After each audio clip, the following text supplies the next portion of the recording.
Hello, my name is Jennifer Terri. I'm a Philippine Travel Update. Today is December 24. For many Filipinos or people all over the world who will be celebrating Christmas, Christmas rush is going on. Shopping and food preparations. We're very lucky if we are in that situation. While for our kababayans who are affected by the typhoons, our hearts go out to them. Let's continue helping them or including them in our prayers. While those who are away from their families and those who will be celebrating Christmas on their own or while in quarantine, you're not alone. Now, this too shall pass.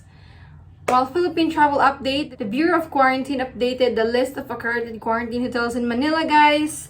Just know if you are booking po for your quarantine hotel, non-OFWs, balikbayans, and foreign nationals, check out that website to make sure that you will be booking in an accredited quarantine hotel.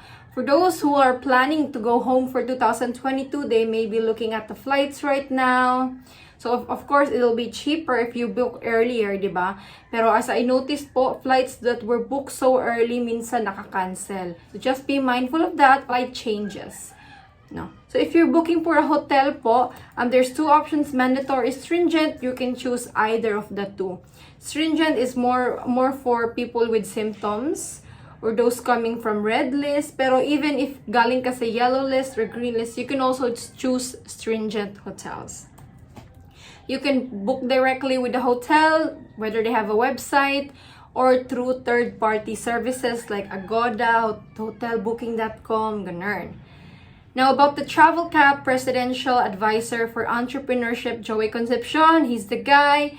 He's pushing for more Filipinos to come home to allow flexible travel cap. He's urging the government, calling the government to please be flexible with the travel cap.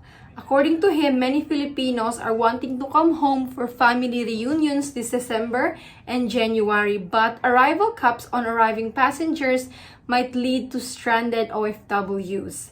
Now, arrival cap meaning flight changes, rerouting, cancellations, expensive tickets, limited seats, and that may also overwhelm Philippine embassies and diplomatic posts abroad, especially in OFW-heavy countries. Na-cancel yung flight, tapos na yung work, tapos na yung visa, saan sila pupunta? No, there may be Filipinos na masa-stranded. Actually, there are already Filipinos na stranded. According to PAL, they are receiving constant stream of requests, mostly from OFWs begging for a chance to come home. Some are attending urgent matters all the way up to January. PAL said we have planes, we have the crew to fly them. No, it's not the airlines issue, guys. It's the Philippine government restrictions. But airlines are always ready to accommodate you. In their estimate, 2,500 OFWs are affected. And the number, of course, it's higher than that, I believe. Since airlines have to just cancel or adjust more flights because of the restriction. Joey Concepcion also offered that airlines can work with OWA in sourcing more hotel rooms. Yung tanong ba talaga, ayaw kasi nilang shorter quarantine, they don't want to shorter the quarantine, and they saying that there are not enough quarantine hotels. Is that really the issue? Or is it because of budget? Wala na bang budget ang government? The government spends approximately 30 million pesos a day for the quarantine of OFWs. From quarantine hotels, food, transport, manpower. In a news article, it says OWA funds for quarantine hotels running out at year-end. According to Philippine Owners Hotel Association, OWA have money, but the budget is only until the end of the year. But I'm sure being election time, the politicians will not let the OFWs down because that's a very important sector in the election. Ay, election lang pala. Well, yun lang yung mahalaga. Yun lang yung mahalaga. OWA Hans Kakdak, Hans Administrator, are coordinating with the hotels and reassuring them that they will be able to pay the dues, no? Even if there are administrative issues right now kasi masyadong maraming umuuwi. Well, what can they expect? This is Christmas, normal talagang maraming umuuwi. While Polo made an advisory to all OFWs, plane ticketing agencies, and airlines that OFWs don't need to book quarantine hotels, libre po yan sa kanila. no need na mag-book. While for those whose flights will be canceled or rescheduled or rerouted is fine, pero yung reschedule and cancellation, guys, if your flight is rescheduled and you already have your negative test result, you must still comply with the 72 hours window. So kung hindi na po siya pasok sa 72 hours, we have to do another test. Remember that the 72 hours shall be counted from the time of specimen collection, yung pag-swab, not from the release of the RT-PCR test result. So for example, nagpa-test ka.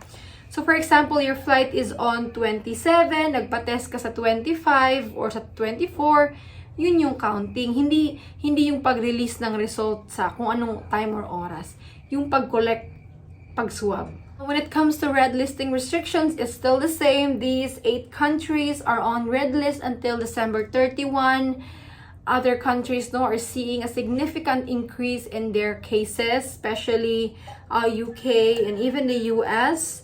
Omicron, in fact, are being the dominant strain in the US. But there are no signs of them being on red list right now. I don't hear anything from the government. You know, they're very busy on the typhoon po. International travel changes are quiet as of the moment. You can expect walang changes sa quarantine protocols by the end of this month. Red listing, it can happen anytime. Just watch out, especially for UK. Dramatic increase. Incidence rate is very high. For now, no signs naman. I'm just letting you know, guys. If your country has a very high, parang mataas talaga yung COVID surge, just watch out lang po. Stay alert with the immigration updates, Iatf updates. For now, wala pa naman po. While in Thailand, the test and go scheme has been suspended for at least 2 weeks until January 4. The exception is for Phuket Sandbox. So let's say if you go to Bangkok right now, you'd have to quarantine in a hotel, but you can still avail Phuket Sandbox. It's still there. It's still operating. Yet you must pay for 2 RT-PCR tests, which will be, the second one will be on day 5 or 6 or when you develop symptoms. So for now, Thailand is still a good option. Just choose the Phuket Sandbox where you stay in one place for 7 nights. And then you can go anywhere after that date. Then for those who will be celebrating Christmas with their family, consider yourself lucky. Family can be friends. Filipinos are so lucky because we always have this, sense of connection.